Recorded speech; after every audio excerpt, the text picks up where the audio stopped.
দেশনেত্রী বেগম খালেদা জিয়ার জন্য দোয়া অনুষ্ঠানে সভাপতিত্ব করছেন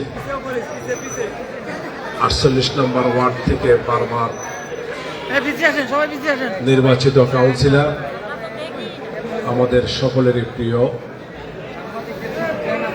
টঙ্গী থানা বিএনপির সাবেক সাধারণ সম্পাদক, টঙ্গী সরকারি কলেজের ছাত্রদলের সাবেক সভাপতি, স্নেহভাজন দীর্ঘদিনের রাজনৈতিক সহযোদ্ধা শফিউদ্দিন শফি সহ কিছুক্ষণ আগে আমাদের টঙ্গী থানা যুবদলের সিনিয়র যুগ্ম আহ্বায়ক বেনজি সকলের নাম বলেছে। তারপর উপস্থিত যারা আছেন সকলকে আমি এই অনুষ্ঠানে যারা আয়োজন করেছে, বিশেষ করে ইব্রাহিম এবং রাসেল সহ যারা আয়োজনটি করেছে তাদের প্রতি কৃতজ্ঞতা প্রকাশ করছি। যারা এই দোয়া অনুষ্ঠানে উপস্থিত হয়েছে সকলের কৃতজ্ঞতা প্রকাশ করছি। দেশনেত্রী বেগম খালেদা জিয়া সম্বন্ধে আসলে বলতে গেলে অনেক সময়ের প্রয়োজন। দোয়া অনুষ্ঠানে শীতের রাত্রে আসলে আপনাদের অত ধৈর্য নাই কথা শোনার জন্য। তারপরেও আমরা যেহেতু একটি রাজনৈতিক পরিবারের আছি, শুধু এতটুকুই বলবো যে বাংলাদেশের স্বাধীনতা সার্বভৌমত্ব রক্ষার জন্য, গণতন্ত্র প্রতিষ্ঠার জন্য এই দেশের মানুষকে ভালোবেসে উনি আমাদের সকলকে যে ঋণে আবদ্ধ করে গিয়েছে, আমরা ওনার রাজনৈতিক কর্মী হিসেবে, ওনার রাজনৈতিক সন্তান হিসেবে আমাদের কারণেই এই ঋণ প্রতিশোধ করা সম্ভব না।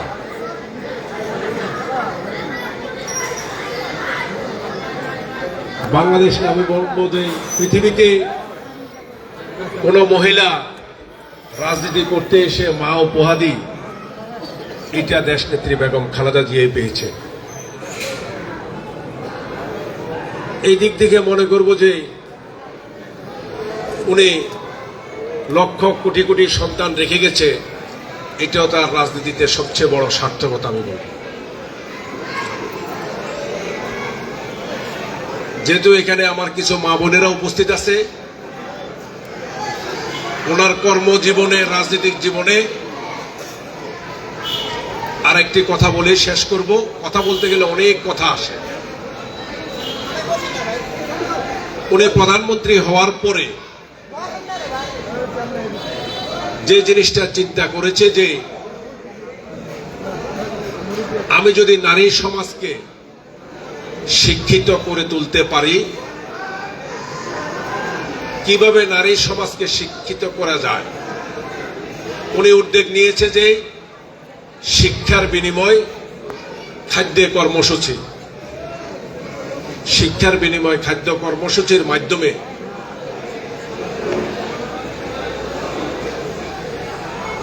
শিক্ষার বিনিময় খাদ্য কর্মসূচি চালু করে যে সমস্ত আমার বোনেরা স্কুলে যাইতো না, অনেকেই কিন্তু এই চাইলের বিনিময় শিক্ষার দিকে ঝুঁকছে। অভিভাবকরাও চিন্তা করছে যে আমার মেয়েটা যদি স্কুলে যায়, মাদ্রাসা যায়, তাহলে খাদ্যের ব্যবস্থা হবে। আজকে আমার ডাইনে বামে যে সমস্ত মুরব্বীরা আছে, আমরা যখন পড়ালেখা করেছি আমাদের ক্লাসে কিন্তু ছাত্রের সংখ্যা বেশি ছিল, ছাত্রীদের সংখ্যা কম ছিল। দেশনেত্রী বেগম খালেদা জিয়ার উদ্যোগে আজকে কিন্তু প্রত্যেকটা ক্লাসে, বিশেষ করে আমাদের প্রিন্সিপাল সাহেব আছে, আরো যারা শিক্ষকরা আছেন, প্রত্যেকটা ক্লাসে কিন্তু ছাত্রীদের সংখ্যা বেশি। এটা কিন্তু দেশনেত্রী বেগম খালেদা জিয়ার উদ্যোগ। উনি খাদ্যের বিনিময় শিক্ষা কর্মসূচি, যখন শিক্ষার বিনিময়ে খাদ্য কর্মসূচি চালু করার পরে উপবৃত্তিটা চালু করেছে। প্রথমে ক্লাস 10 পর্যন্ত, কারণ এদেরকে আস্তে আস্তে পড়ার জন্য উদ্বুদ্ধ করেছে। এরপরে ইন্টারমিডিয়েট পর্যন্ত গেছে। পরবর্তীতে আর রাষ্ট্রের দায়িত্ব আর পায়নি উনি, যার কারণে হয়তো আর বাড়তে পারে না। ওনার মূল উদ্দেশ্য ছিল যে যদি আমার মা বোনেরা শিক্ষিত হয় তাহলে এই জাতি শিক্ষিত হবে। প্রত্যেকটা ঘরে একটি শিক্ষিত মা পাওয়া যাবে। শিক্ষিত মা পেলে তাদের সন্তানদের জন্য প্রাইভেট টিউশন লাগবে না এবং সবাই শিক্ষার প্রতি গুরুত্ব দিবে। এই জাতি শিক্ষিত হয়ে উঠবে।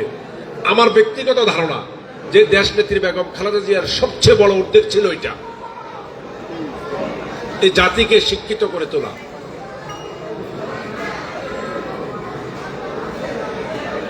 যাই হোক, আমরা সকলেই এই প্রিয় নেত্রীর জন্য মনে প্রাণে দোয়া করব, দোয়া করি যাতে আল্লাহ ওনাকে বেহেশতের সর্বোচ্চ স্থানে আসীন করে।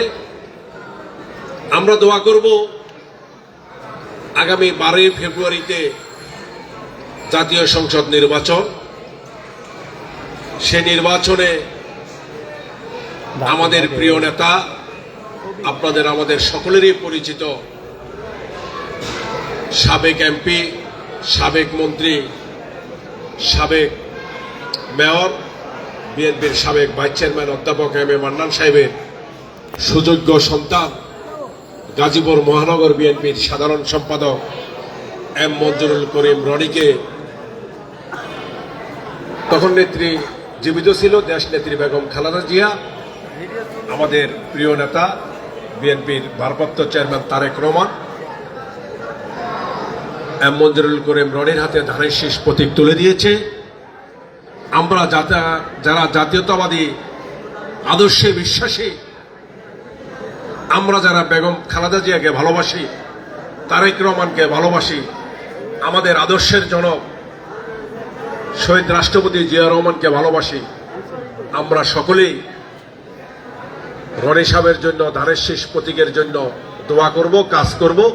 এটা আমরা আজকের নেত্রীর এই অনুষ্ঠানে আমি সকলের কাছে ধানের শীষ প্রতীকের পক্ষে, আমাদের নেত্রীর যে শোক, এই শোককে যাতে আমরা শক্তিতে রূপান্তরিত করে ধানের শীষ প্রতীকের পক্ষে কাজ করার সকলকে আহ্বান জানাবো।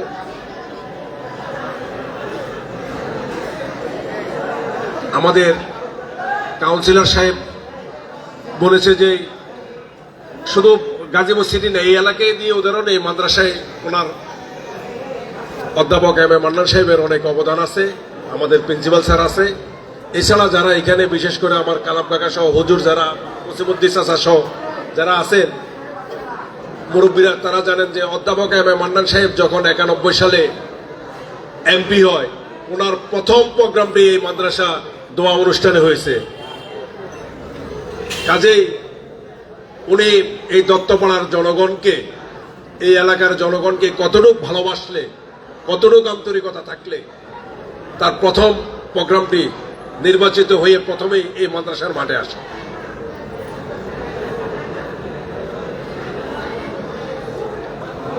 আমি আশা করব যে সেদিন আমরা অধ্যাপক এম এ মান্নান সাহেবকে যেভাবে এমপি বানিয়েছি, মেয়র বানিয়েছি, আমরা একই ধারা অনুযায়ী আমাদের নেতা গাজীপুর মহানগর বিএনপির সাধারণ সম্পাদক এম মঞ্জুরুল করিম রনিকে আমরা আগামী 12 তারিখে ধানের শীষ প্রতীকে ভোট দিয়ে তারেক রহমানকে গাজীপুর 2 আসনটি ধানের শীষ প্রতীক উপহার দিতে চাই।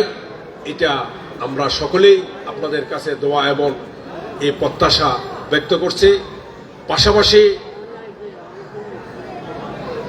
আবারও বলবো যে আমাদের 12 তারিখের আগে অবশ্যই আমাদের নেতা রনি সাহেব এই অঞ্চলে আসবে নির্বাচনী প্রচারণার জন্য। এখনো আমাদের নির্বাচনী আচরণ বিধির কারণে রাজনৈতিকভাবে আমাদের প্রার্থী এলাকা বিচরণ করতে পারতেছে না। যখনই নির্বাচন কমিশনে আমাদের প্রচারণা শুরু হবে, তখন আসবে, সেই প্রোগ্রামগুলি তো আপনাদের দাওয়াত দিচ্ছি। আবারও প্রিয় নেত্রীর জন্য সকলের কাছে দোয়া চেয়ে, রনি সাহেবের জন্য, ধানের শীষ প্রতীকের জন্য সকলের কাছে দোয়া চেয়ে এখানে বিদায় নিচ্ছি। আজকের এই অনুষ্ঠানে যারা আয়োজন করছে, যারা উপস্থিত হয়েছে, সকলের কাছে আমি আমার ব্যক্তিগতভাবে কৃতজ্ঞতা প্রকাশ করছি। স্বেচ্ছাসেবক দল কেন্দ্রীয় কমিটির পক্ষ থেকে কৃতজ্ঞতা প্রকাশ করছি আমাদের আগামী দিনের রাষ্ট্রনায়ক, আমাদের প্রিয় নেতা বিএনপির ভারপ্রাপ্ত চেয়ারম্যান তারেক রহমানের পক্ষ থেকে কৃতজ্ঞতা প্রকাশ করছি। সকলকে ধন্যবাদ। আসসালামু আলাইকুম। ধন্যবাদ আরিফ হোসেন হাওলাদার ভাইকে তার এই মূল্যবান বক্তব্য রাখার জন্য। আজকে